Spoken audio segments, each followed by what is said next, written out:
In the spirit of reconciliation, the new Blurt acknowledges the traditional custodians of country throughout Australia and their connections to land, sea and community. We pay our respect to their elders past and present and extend that respect to all Aboriginal and Torres Strait Islander peoples today. I can't take it anymore! Good afternoon, good evening, good day, and good morning, Blurtsters, wherever you are around the world. You are listening to the Blurt. Good evening. You are listening to the new Blurt. You've got the Kegster at the moment. Wency will be on the show in 2 seconds' time. If you've never listened to the new Blurt before, and this is your first time, well, welcome to you. Welcome to you. Last week we had Mark Kelly from the Vote Tony Out campaign, and as you may know or may not know, he was talking about the Keep Tony Out campaign and also the McKellar Rising campaign that he's mentoring independents that are trying to win seats off Liberal representatives, i.e. Jason Falinski being one of those, or as the McKellar Rising people like to say, Jason Failinski. So nice little pun there. Nice little pun. And I've seen some good stuff from McKellar Rising, seen some good posts in Instagram, etc., etc. So if you did listen to that show, the podcast is up. You can obviously listen to the interview with Mark Kelly. But that was last week. This is this week. So this week we have sports of all sorts. We haven't done SOAS for a little while. Usually sports of all sorts we talk about exactly as it says, different sorts of sports.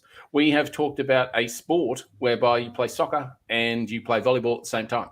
And that sounds, it's a pretty cool sport to watch, but I wouldn't want to play it. It's pretty amazing to actually have a look at. Anyway, the second one is beer education. We actually do this properly. We have a tasting chart.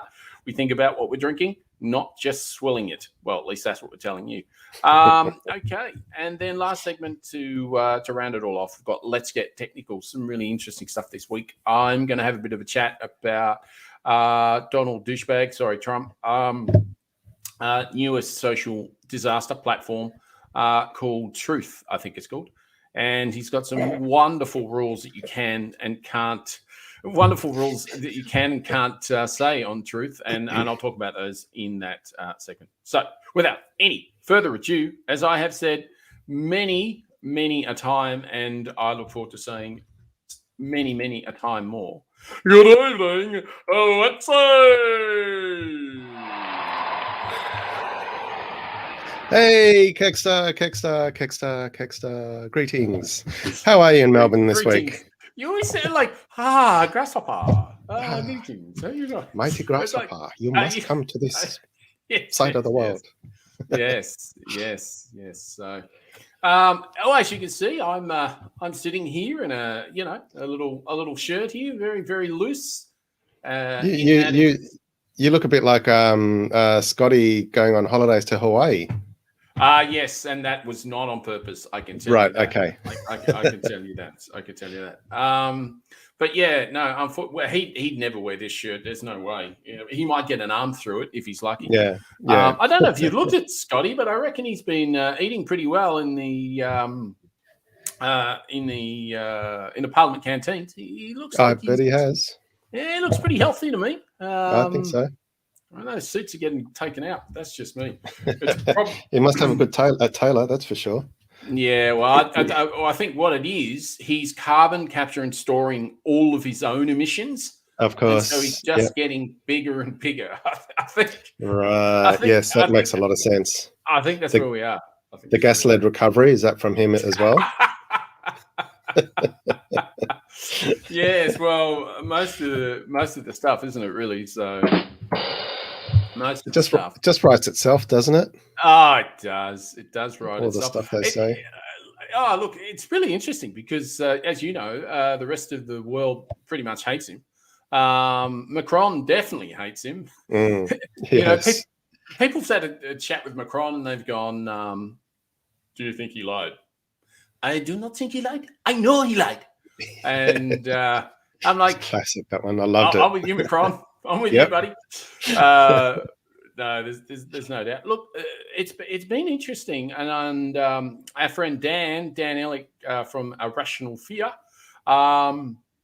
He's been billboarding his little Heart's Content. Have you seen or been reading some of the ones he's been putting up? No, I've seen the last few weeks. I've seen the ones that were going around Australia before COP26. So I think there was one in Horsham and other places in New South Wales. I saw those, but I haven't seen any of the latest ones in Glasgow yet. Well, there's definitely some on, I think, on a Glaswegian highway, I believe, on the way to COP26. Nice. Which is quite a nice place to put them. But he's also put one in Josh Frydenberg's electorate. Oh, beautiful! And it is. It's very good. And if I had a picture of it, I will show you right now. But I don't, which is unfortunate. But what it is, it's a billboard, and it says, oh, come on, Keely, what's it say? So yeah, that's right. It says, I hope you have a standing desk because next election you're going to lose your seat. Yeah, I love it. That's a good one. It is a good one. It is a good one. And the beautiful thing about it is there's no name on it anywhere. It's pretty big, and there's no name on it anywhere. And so what Dan was saying was that it would be a disaster. It would be a graffiti nightmare if someone decided to put, I don't know, someone's name on it, like the person who's a representative of that electorate. I don't know. I'm not sure. Maybe. I don't know. So anyway, if you look at that billboard again, it now says Joshy. Perfect. Yes, absolutely. Got to find it. Got to find that link, and maybe we should put it in the show notes so people can see it. Oh yeah, no, we will definitely do that. We'll definitely do that. I've seen, actually talking about it, I've seen some fantastic shots of our illustrious Prime Minister in action at COP26. Is COP26 actually started, or are they still just at the G20? No, they've already started. They start on the 1st. So I think it goes for about 12 days, maybe or so. So it officially started yesterday, right? Okay. Correct. And I think a lot of the leaders have already started talking or doing their initial speeches and where their countries are going and what they're doing or not doing in our case. Yes, well, definitely not doing. That's probably 100% true. 100% true. But as we know, we have a guest this evening on SOAS, the segment after the next one, Education. And he's got a heart out, so we need to ensure we get him in as soon as we can. So we'll do a Education now. It's a great sound. It is a good sound. Oh, it is. It's a beautiful sound. It is. And as I said tonight, I need to teetotal. I'm on just some drugs for some certain ailments of my aging body. But that's just called beer, isn't it? Well, I wish. But alrighty. I'm just getting the tasting notes ready. Nice. Good evening, fellas. How are you? G'day, boys. Keg. Hey, Keith. How you doing? Yeah, good, mate. Very good. Very good. How's it all going in your world, my friend? It's been a while. It has been a while. Yeah, look, it looks like you guys are going along nicely, building up your profiles. It's fantastic. Hopefully this continues on. In my world, well, I don't know, am I allowed to still put this cap on and talk about because you can, but not yet. But not quite yet. Not quite yet. What we need to do here, I can see you chomping at the bit, and we will get there. But before we do though, have you got your beer in front of you, Faddis? All right. Sorry, just let me go. Yep. All right. We'll that's okay. We'll chat while you get that. Once he'll sort his beer out. So, have you got the tasting notes there, my friend? I do. Excellent. So let's see if we can share this screen while. Oh, okay. Nice. Yeah, because it would be good to share it because that's what we normally do. So I have. Oh, there it is. Okay, so I've done Helios Brewery before. Yes, you have. Yes, you have indeed. But this one this time, because Helios is just around the corner from where we live. Oh, right. Still haven't been to the brewery. Yes. And this one's a Cyclops IPA, American IPA, in fact. It's a 6%er in a regular 375ml can. And according to them, what we should be expecting is a nice deep golden pale copper in color with assertive candied citrus. I'm looking forward to that bit. Stone fruit and spice leaping from the glass, courtesy of modern American hop varieties, and lifted dry hopping rates. And it's got a IBU of 65, so a little bit bitter, I guess. Okay, well, crack yeah, on. Get these let's scores crack on. happening. Yeah, we can't dilly dally. Yeah, exactly. All right. Because I do tend to do that, don't I? Hope you can hear that. I can. It's a lovely sound. It's a magnificent color. I love that. It is. It is quite deep and golden coloured. Yeah, it's almost like a Celtic red or something. Yeah, not quite as dark in person. Yeah, that's fantastic. But yeah, quite nice. For people on the podcast, you obviously won't see that, but what he's poured, it's like a brownie red sort of color, and it's got a beautiful white head, probably around about, I don't know, 2 centimeters ahead. It's really, it was really nice. until I drank it. Until he drank it.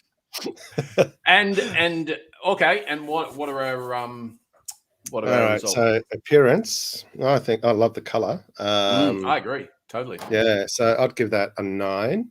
Yeah, nice. Yeah. Better do that properly. 9. Technology work. Okay. The smell. Yeah, I do smell some of that citrusy smells as well, and the stone fruits. Nice. Keep smelling, keep tasting, keep writing. Smell, definitely love it. Nice. Taste. It's a bit soft, not quite overpowering. Not okay. So overly bitter. Good soft or bad soft? Not too bad. I'd only give it 20. Oh wow! Okay. So the smell and the appearance is really overawed the actual taste, which is interesting. Yeah. Aftertaste. It's not overly bitter, so you don't get that severe taste afterwards. Yeah. So quite nice to drink so far, which then leads us to drinkability. I'll give that a 25.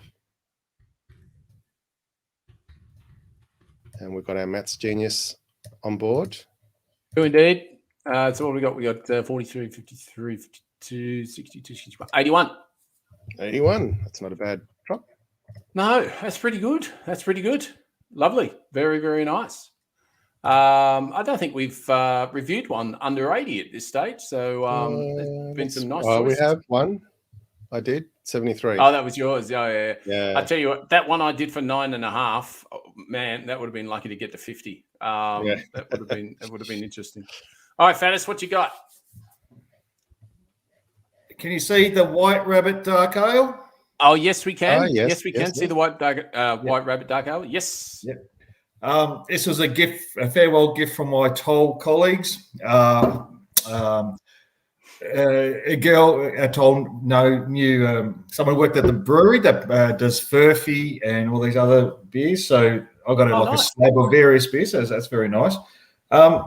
You want me to pour it in a glass, or can I just drink it from the thing? Because you want to see the color and all that. Yes, correct. Yes. So glass is needed here. Glass is needed. Show, Faddis. But what we're going to have to do? How many glasses needed here? But what we're going to have to do, is probably smash this segment into the next segment, because I think we're going to run out of time for Faddis because it's already 20 past and he's got a hard out. So, what do you think, Wency? Yep, I'm good with that. Yeah, so I think we might do that. So I will. Actually, we don't. Well, we do, but you keep going, Faddis. I'm just going to play this. Okay.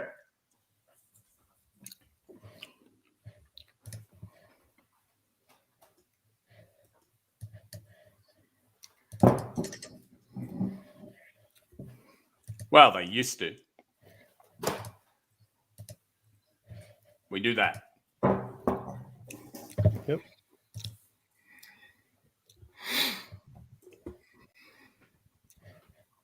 All right. So appearance. It just goes on a bit long. You know, you just got to cut these things off sometimes. Right, Fannis, what you got? Well, shall we start with the Jordan De Goey situation? Well, we can, but just before you do, you've got to Oh, the white beer? rabbit. Yep. Have you poured it? Yes. Obviously, very dark in colour. Oh, what? It's a dark ale, obviously. But It is what's a it called? dark White Rabbit dark ale. Oh, it is actually dark ale. Okay, cool. Yeah. Beautiful. Got a bit of bitterness about it. But it's quite smooth. The aftertaste, I think it's quite, it sinks into the system quite well. Nice. Makes you want to sort of keep Drink going towards it. Out of 10. You want me to rate all that? I Okay. haven't seen too many people run away from a beer, but anyway. Okay, what would you give it for its appearance, my friend? Well, look, I must admit, it's probably a slightly ugly appearance compared to Wentz's golden, Yes. beautifully coloured Yes, it drop was. before. So Definitely was. Absolutely. I'll give it a 5 for appearance because it's ugly as hell. Okay. Wow. And a whiff. Okay. And a whiff smell. We'll go with about a 7. Okay. It's one of those smells that can just draw you in. Like it seems like a little bit of shocks, but it can draw you in. Quite Okay. nicely. And now the big one, the taste. I'll give that about a 21. Oh, okay. So not your favourite. Not the favourite. I think Aftertaste. it's more of an acquired taste. If you like your dark ales, I'm more of the Yeah. lighter. Yeah, no, I'm a ales? very happy man around dark ales, and I I like love the dark ales, White Rabbit. So Yep. Yeah. I understand that. And aftertaste. I think it's got an okay aftertaste. I'll give it a 22. So not sensational, but So Probably- 22 out of 20. That's excellent. oh, I'm glad let's you go noticed that. 'Cause 16. Oh, I'm drunk already. What the He hell? thought it was off the charts.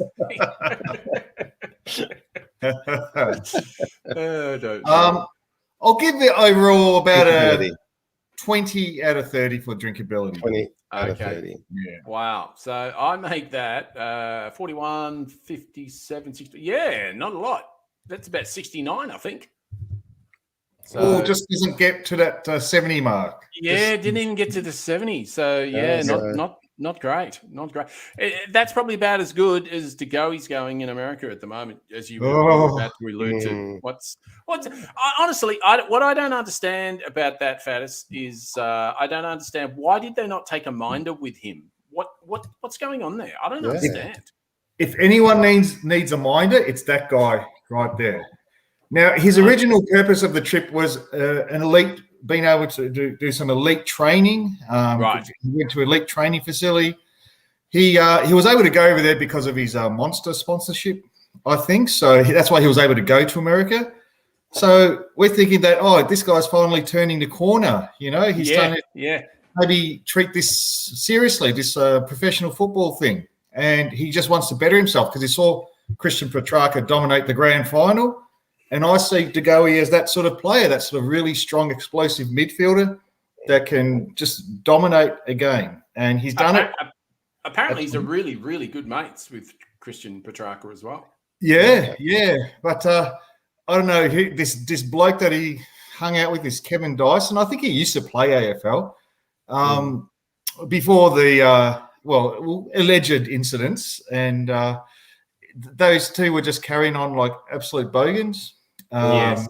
So I'm sure you've seen the footage and pictures, and yes, and you're thinking, But the little video that I saw, and I paused it and kept going back. Yeah. To me, it looks like he flashed himself in public. Is that right? Really? Well, there hasn't been any mention of that because I'm sure that's a problem. That's an offence too. That would have been. Yeah, that's not the major offence, was it? No. But I don't know if you guys take this in a positive way, but the groping charges have been dropped. Groping, has it? Oh. Yes, the lady in question who about these allegations were about has dropped the charges of groping. So I'm not sure if maybe there's some money, a financial transaction, maybe just to pay her off. But Because this isn't the first indiscretion he's done in the past, is it? No, that's right. He's got history. But you think, okay, you're not 19 or 20 anymore. You're now 25. You should be actually showing some sign of maturity. Yeah, and a role model for the young kids. Exactly. To be carrying on at a nightclub where your purpose there in the US is supposed to be for a, advanced training session. Like, what are you doing going out at night? Like, it's still a COVID era. I know, everything's opened up. The world's opened up. It's like, maybe COVID doesn't exist at the moment, but he's out there in a nightclub. It was topless, I think, at some stage. And it just makes you wonder how seriously he's taking his football now. Well, he might have thrown $5 million down the toilet, basically.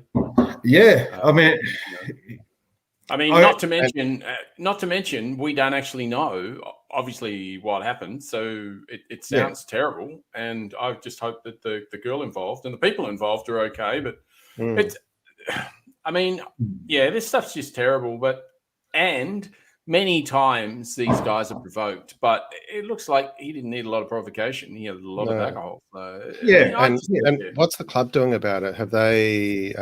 They stood him down. Investigating? Oh, they have. He's been stood down. Yeah, stood him down indefinitely. He won't play. I don't know when he'll play. I mean, he doesn't go to court until December the 8th, and that's 2 days after they've already started pre-season. So. Yeah, he's going to miss the start of pre-season, depending on how this goes. Look, so the assault charges still stand. That's terrible. That's really terrible. Look, I'm thankful that the groping ones have gone away, because that sends a very poor message, about treatment of women, how we want to sort of include, whether it's the fans or actual players. We're meant to be a completely diverse club now. We're talking of gender. Yeah, absolutely. Yeah. We're talking gender. We're talking race. We're talking everything. We've got so many women at the club now in all different facets, whether it's netball or whether it's football, etc., etc. This just isn't good enough. And I mean, if he's at the club and they're they're walking around doing their thing, whatever. I mean, they might not feel safe, etc. It's a really, really horrible situation. Exactly. These clubs need to be safe environments for all. Oh, yeah, exactly. I'm not. Yeah, I don't want to spend any more time on De Goey. Actually, I'm really, really disappointed in him. Because it just puts the cherry on top of a really diabolical year for us. Like just when we move forward, but wasn't needed. Wasn't needed. No, it wasn't. But I see a silver lining, and I see some clouds parting for 2022. Can you tell us what happened in the draft situation this year? More than happy to specify with some Collingwood, but if you could just give us maybe a little bit some other teams as well. Would be good. Good roundup would be good, yeah. North Melbourne have made it clear that they're going to take Jason Horn as the number one pick, which is good for us. It means they're not going to launch a bid on Josh Dacos, who I personally think is should be the number one pick because of his just elite skill levels. Really? He's the number one? Wow. Jason Horn, Josh Dacos is definitely worthy of number one. Wow, but he really North Melbourne want to send a message to this young Jason Horn. He's this tough inside bull-type midfielder. Wow, okay. Doesn't get heaps of the ball, but what he does, when he does get it, he's very effective. He kicked 3 goals and had 24 touches in I think it was the SANFL Grand Final, if I'm not mistaken. It was a big game in South Australia. So North want him to have the prestige of being a number one, not being like the replacement number one where they've made a bid on, say, Josh Clayton. Right. And then he'll be like the second choice. Yeah. We've got enough draft picks and points to match an offer at number one. So that's good for Collingwood that North are committed to taking Jason Horn. What the other guys do, I mean, GWS have our second pick. I have the second pick, which would have been ours, but because of our diabolical trading last year. We gave that to Giants thinking we weren't going to finish so low this year. And yeah, Giants are laughing with the number 2 pick, but they may make a bid on Dacos, and that would mean that we would use probably all those picks that we've gathered into 38s, 40, 46, 48 to have all the points to. Yeah. So that's what he probably might end up costing us. But don't care. He needs to come to Collingwood. He needs to be part of the, cement his own Dacos legacy. And I'm just so looking forward to seeing him because we need him just like you would not believe. We need that injection. He's about the same height as his dad, I think, because his dad's about 6'1". I think he's about. He's got a bit of height. He's taller than Josh. I think Josh is about my height actually. So but he's got 5'11". I think Josh is about 5'11". Just such an appetite for the contest. He gets the ball heaps, but uses it well. Hits the scoreboard. Just everything you want in a midfielder, and we were lacking in that regard this year. Yeah, no, absolutely. Wency, did you have any questions? No, not yet. Okay, no problems. So with the draft for other teams, Faddis, did you see any other teams do particularly well in the draft this year? You've gone, oh, geez, I wish we were able to go down that road, or et cetera, et cetera. I know a few have done not as well, so I just wondered which ones you think will get real benefit from it. Well, the draft happens on November 23rd, but teams are jockeying for positions. I think Richmond have got quite a good draft haul due to their kind of lowly finish for them. Plus, they got these nice compensation for Marbio Chol, who went off, and they got a compensation pick end of the second round, which they actually gave to us as a bundle for us giving them pick 27. So I think they're well positioned to sort of, reload. We don't have a pick in a round one. I mean, to be honest, I think, and Hawthorn wanted a lot more picks in round, but they weren't able to offload any of their stars in the in the trade period. They wanted to desperately. Yeah, that was really interesting, wasn't it? It was who is it? Jager. Luke Bruce was put up. Basically, anyone over 26 with a bit of currency was put up. Hawks were desperate to load up on first round picks this year because look, they had a good finish to the year, but I think they were playing for Clarko. They were playing. They were fired up for Clarko being his last year. So I think that was people could see through that was the reason why they actually had this good finish. So, and Sam Mitchell, I think, can see through it because he wants to revamp the list, and he was ready to trade anyone and everyone, even Tom Mitchell. Tom Mitchell was right up there. Yeah, I saw that, but they did not. They weren't able to because he needs a player. The player needs because the players who is trying to get rid of were under contract, and they had the option to say no, and they said no. That's what it was it? So they tried to get rid of him, but they just couldn't because of their contract. They just couldn't. And there were some clubs who did nothing in the trade period, so didn't really advance their draft position. So trade period could be a bit about swapping picks, swapping players for picks, basically pick, getting picks at the right time, at the right round. So there's a bit of strategy in a bit of strategy, and it still could go on. Exactly. There's a bit of strategy, and they could pick swap up until I think even on draft night. So who knows what we have to wait and see where the bid on Josh Dacos is going to come. We know there's going to be a bid. We just need to know how many picks we'd have to, pay for him. I guess So we can't really do anything until we know that a bid's come in. It would be nice if no bid came in. And we were able to use those picks 36, 38, 40, 46 on actual players. But absolutely. But I know Graham Wright has said that he doesn't care what happens. That's why they loaded up on their picks. They're definitely getting Nick Dacos. It's just a lay down was there. It doesn't matter. Absolutely. So do all teams get an equal number of picks, or is it dependent on where they finish? Yeah, it's an equal number, but yes, the order is dependent on where they're finished. Right. Of course, you'll get some teams. Oh, in North Melbourne, we're getting major offers for the number 1 pick. I mean, Adelaide offer them, I think, 2 first-round picks and a future first-round pick because they really want Jason Horn, who's a South Australian. But Richmond came hard, giving multiple first-round picks and future picks. Future picks dealing just happens all the time now, just thrown in there. Really need, like we did. Like we traded with the Suns. We got all their picks this year, and we gave these are second-round picks, and we gave them for next year. They're fine with that because they really want to load up for next year, the following year. So it's all about strategy, where your team's list is at the moment.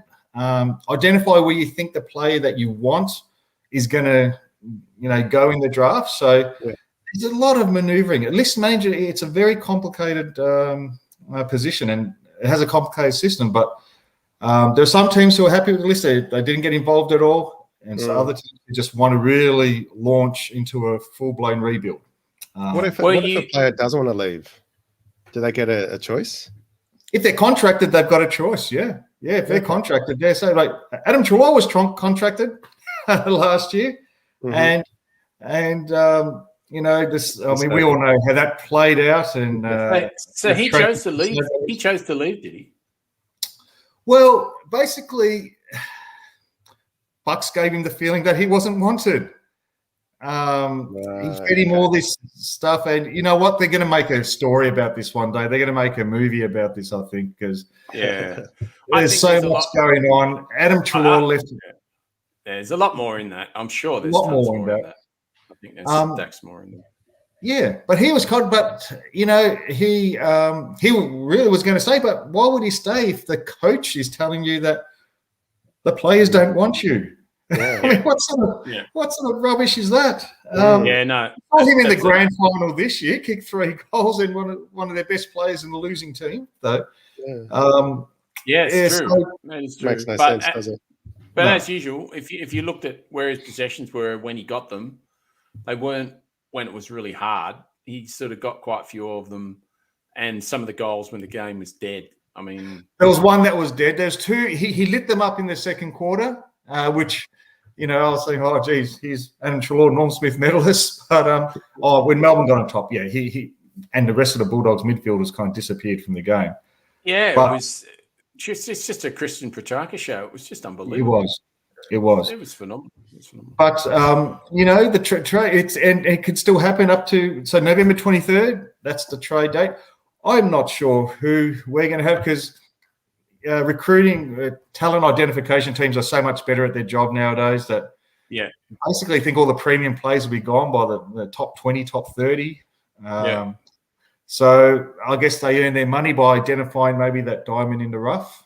As you know, Dane Swan, one of the best, was I think number 58 or something. Okay. So I think you're right, dude. Yeah, you can certainly get that. Some of the best players of all time have been, Yeah. What was Dusty? I don't think Dusty was in the top 10, was he? Oh, he was. He was number 3. I was. Yeah. Oh, I got that one wrong. Sorry about that. All right, Faddis, it's been fantastic having you on the show. Thank you, boys. Appreciate it. You being on SOAS. That is excellent. We know what's going on. We'll look out for November the 23rd, and we'll put it in the show notes as well. People want to follow the draft. Good evening, my friend, and we will take see care. You soon. Thanks, Gabe. Thanks, Wesley. Have a good one, boys. Cheers. Bye, mate. Cheers. And now we'll have a bit of this.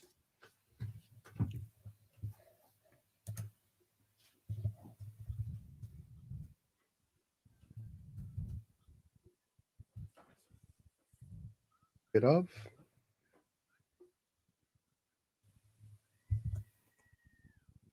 Sorry, makes me laugh every time. Okay, so let's get technical. Do you want to get technical first, Wency? Yeah, sure. I am going to talk about, I'm just going to bring my prop for those people who, sorry about the noise. For those who are listening, I am about to show a book or a little exercise book. All right. And I can see it. You can see it. He's holding up for the podcast. He's holding up a red He's holding up a red-binded book with a weird sort of picture on the front of it. It's a panda. It's a panda. But this one's, so this one it's called a rocket book. A rocket book. Yeah. So it's a very modern book, so that you know how a lot of people take notes in meetings. You write down on your piece of paper, and then you scrunch it up, throw it away when you're done with it. This one, you can actually write your notes. Yes. And on a blank piece of paper, for example, for that one. Yes. Then he's holding up a blank piece of paper. You write it down. Yep. You use an app on your phone or iPad or a device, and then that can be stored electronically. And then you just wipe it off with a cloth, and then you reuse it and reuse it and reuse it. I'm sure there was something like this a few years ago, but I just don't think it went through an app through your phone. I'm trying to work out if it was an extra physical piece of software that you had to buy with it, but it seems like an update. So do you use this now? I do. I've been craving for one of these for years. The very first one they brought out, it was microwavable. So that's how you cleaned it. So you put the whole book in and you microwave it, and then you wipe it off, and that's how it wiped off. So it used heat and whatever. So this one that I got has things like, and I'm just holding up the page here. It's a calendar, for example, per month. You write the month at the top, and then you write the numbers, the days. Then you might write in your whatever you're doing on the day. So that way you can see it at a glance. There's daily habits. Okay, so if you write all that in, does the app keep all of that information instantaneously when you write it and in? And you can store it on your phone. How is it? Okay, so the app, you configure it so that you can either email it to yourself as a PDF, or you can store it in online cloud services like OneDrive, Dropbox, Google not sure about iCloud, Google Drive, all that stuff. So there's little QR codes you can see here. That's unique for every page. Yeah. And they've got different versions of the rocket books. So this one's all about goals and like a planner. This whole booklet with some blank sheets, lined sheets. You can have ones with little boxes, so you can draw graphs or diagrams using the little blocks, little squares. So it's a great little tool for those people who like to write a lot. And you know, when you leave an organization, you usually have reams of these notepads, and then you just end up throwing them out. So this is great little tool and you keep them electronically and things like that. So favorite, one of my favorite little tech things at the moment. Okay, and we'll have the link to the book in the show notes, obviously. Correct. So they're only about 40 to 60 or $80 for these books, depends on the size. Okay. This one's about A4 size. They're not exactly A4. They've got smaller ones. They've got little notepads that you can almost put in your shirt pocket type thing. Would you recommend those for students? Would you think that's a good idea? As you know, we've got heaps of VCE going exams at the moment, but it's probably a bit late now. But for university, would it be worth for university? Yes, I believe, if I'm not mistaken, because I subscribe to their email for any new products, and I think in America they've released a one of these books designed by students and teachers, so that it's perfectly used for university and high school kids. So if I can find that link, perfect. Okay, I will put it in the show notes. But there's all sorts of different books. If you go to rocketbook.com, you'll see them, and you can buy them directly from Australia, and they get delivered pretty quickly, actually, even in COVID times. So I've had that for a few months now, and love it. You're enjoying it. Excellent. All One right, other thing, I've got to show this. Yep. It uses special pens, which are erasable. So not only can you erase them with a cloth, but the pens have and I'm just showing for those people who are listening, just showing a bunch of colored pens that you can use. I've got blue, light green, purple. They've got highlighters, which is what these are in the packet. Still haven't opened it yet. They're fine tips. Okay. Bit thicker tips. And are they specifically for Rocket books or? Not specific, but you can use them on regular paper. Those pens, but I believe they've been designed for that, but they can be multi-use. So I'm assuming that those pens are for that sort of paper you've talked about. It's sort of like a shiny where you can wipe off. So the way that this works is that you scan QR code on each page, and that will download what you've written. Is that right? Correct. Yep. Right. Okay. And that's why it has a separate QR code for each page. Yeah, that's right. Okay. And then you can just, as you say, save that in a cloud service of some kind. That's right. And there's a little trick where at the top of a page, if you do hash, and then a title, and then hash, when you save it, the file gets saved as the words that you put within the double hash on the top line. Oh, so nice. It's always looking out for that. Yeah. Nice. Yeah. So great. Okay. Well, that's an version. No, absolutely. Very nice.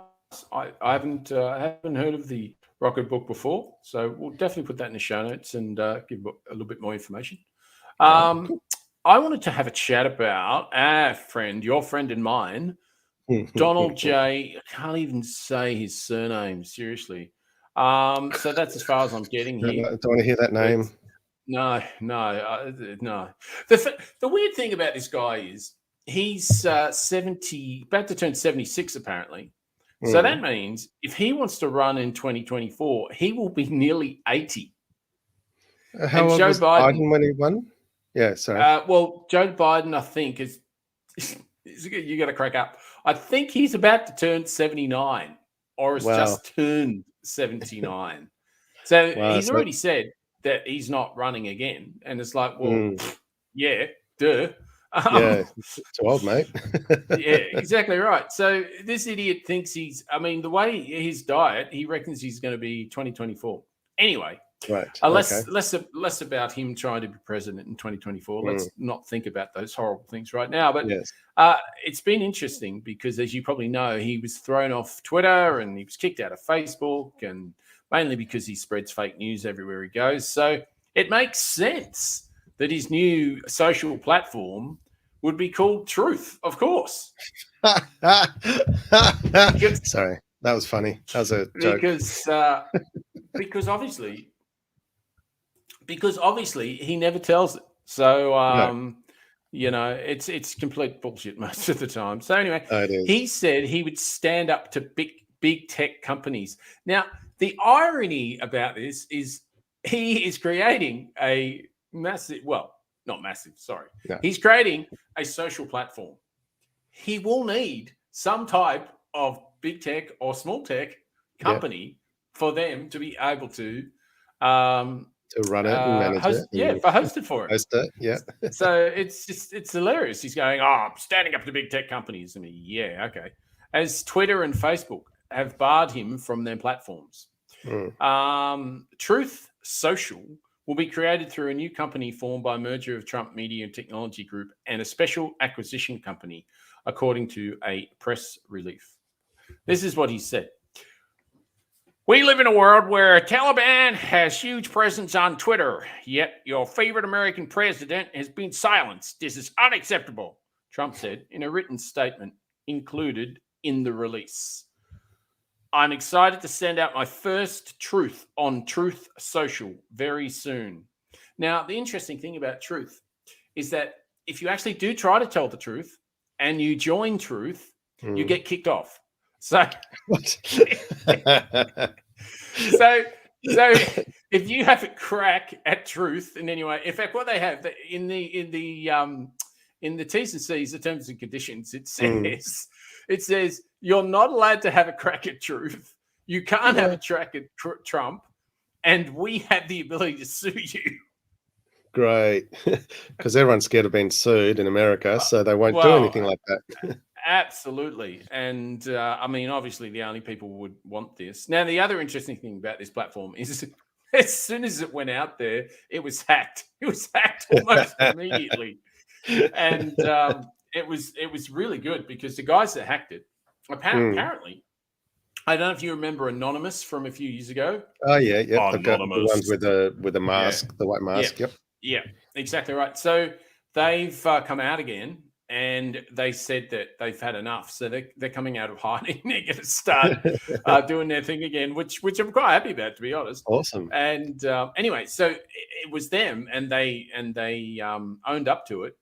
What they did was they hacked his Truth Social, and they started posting all these sites of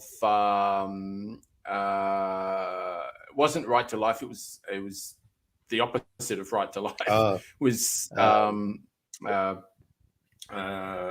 gee whiz, I can't remember what it. I can't find what I'm trying to find.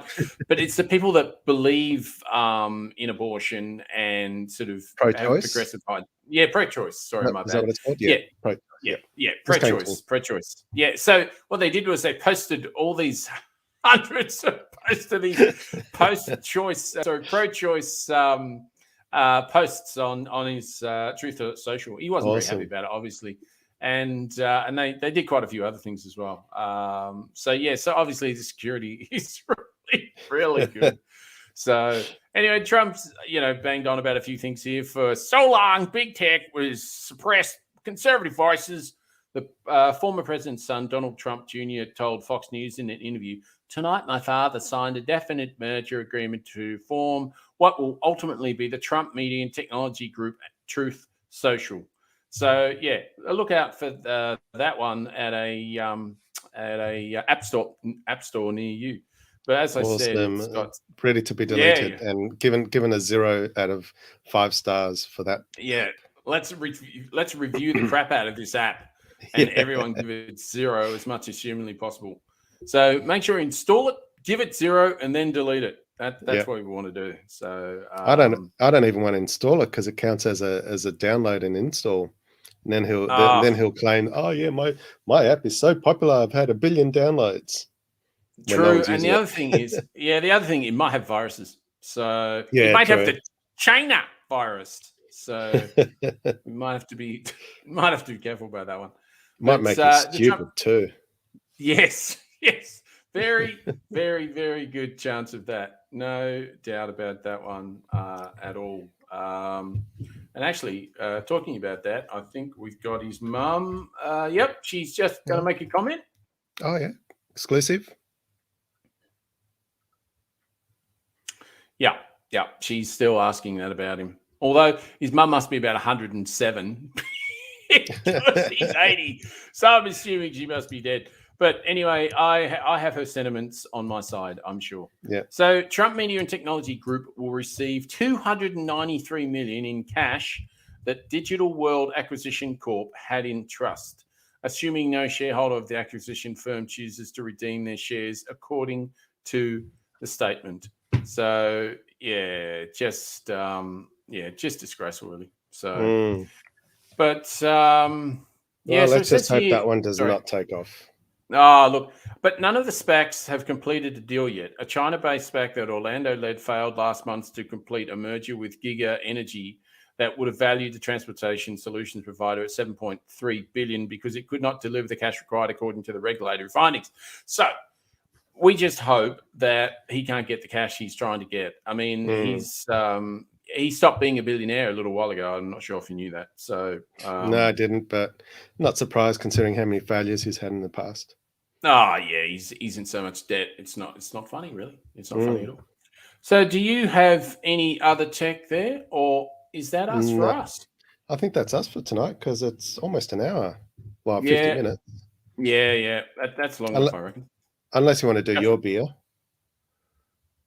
Just No, to I wrap didn't it have up. a beer tonight. Remember, I said, okay. I had to be on the drugs tonight. That's right. Yes, of course. No beer for me. No beer for me. But next week, not exactly sure what's on next week, but the week after that, we will have Dr. David Smith from the PEP podcast. So look out for that one. We will talk about it on the show a little bit next week as well. But this week, that has been your go. Make sure you catch up with Mark Kelly on the Keep Tony Out campaign, the McKellar Rising. Get on the IG. Check us out on your IG. What do you want to say, Wincy? Anything? I was just going to say, keep an eye out for any community-led independent movements in your area, because with a bit of luck, that's a movement that will come up before the election, that people create this unity. Yeah, absolutely. Fully endorse that, my friend. Absolutely. Got to get behind community. Community activism is the way to get the leaders that we want in the future. Exactly. Bye, people. Enjoy. See you next week. Bye.